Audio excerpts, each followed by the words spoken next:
Dr. Bullard, I want to talk about this issue of justice. I mean, you live in the fourth largest city in the country, Houston, the most diverse city in the country, Houston, and it's the Petro Metro. That's right, the Houston area home to more than a dozen oil refineries. The Group Air Alliance Houston warning the shutdown of the petrochemical plants will send more than 1 million pounds of harmful pollution into the air. Residents of Houston's industrial communities already reporting unbearable chemical-like smells coming from the many plants nearby.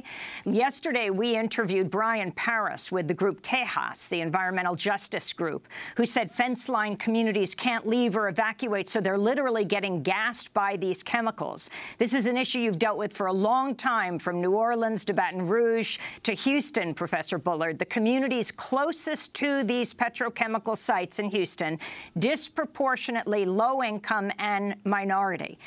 You have Saturday, as we reported in the lead, a massive fuel storage tank at Kinder Morgan's Pasadena terminal spilling after being toppled in the storm. The tank held 6.3 million gallons of gasoline, but unclear how much gas leaked. Can you talk about the significance of where people live and the disproportionate impact of climate change on communities of color and poorer communities? Well, the best predictor of health and well-being in our society, and including Houston, is zip code. You tell me a zip code, I can tell you how healthy you are. And one of the best predictors of environmental vulnerability is zip code and race.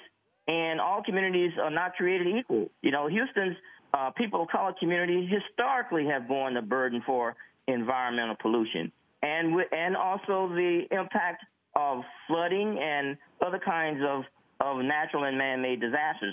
And when we talk about the impact of sea level rise, and we talk about the impacts of climate change, you're talking about a disproportionate impact on communities of color, on poor people, on people who don't have health insurance, communities that don't have access to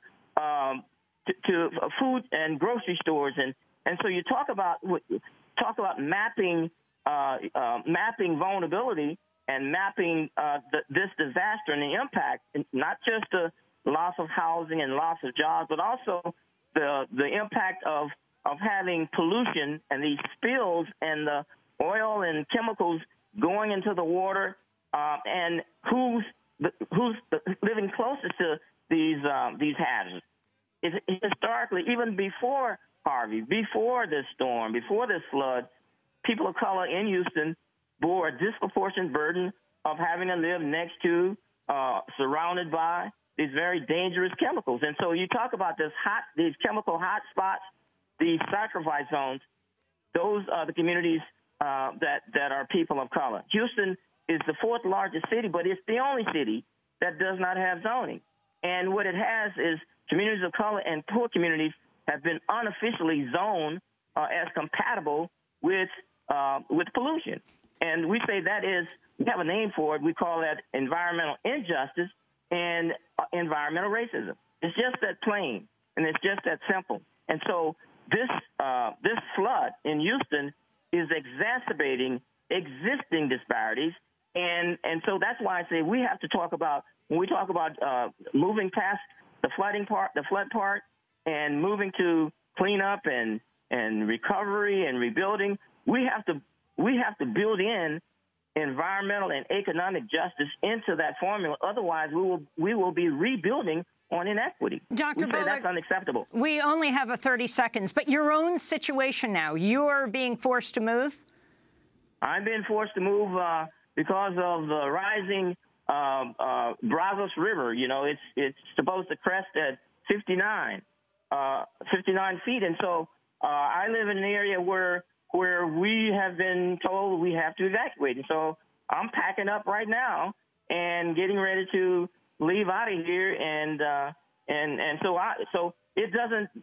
There's nobody in this town that this flood has not touched, and so that's the nature of and the horrific, I guess how this has touched so many people, and we have to do the right thing. Dr. Robert Bullard, I want to thank you for being with us, father of environmental justice movement, as he talks about environmental racism, currently distinguished professor at Texas Southern University.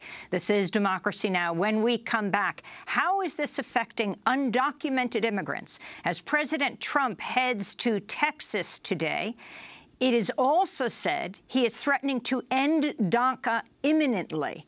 85,000 residents in Houston are under DACA, meaning they can live and work legally in Houston. What does this mean for them right now? Stay with us.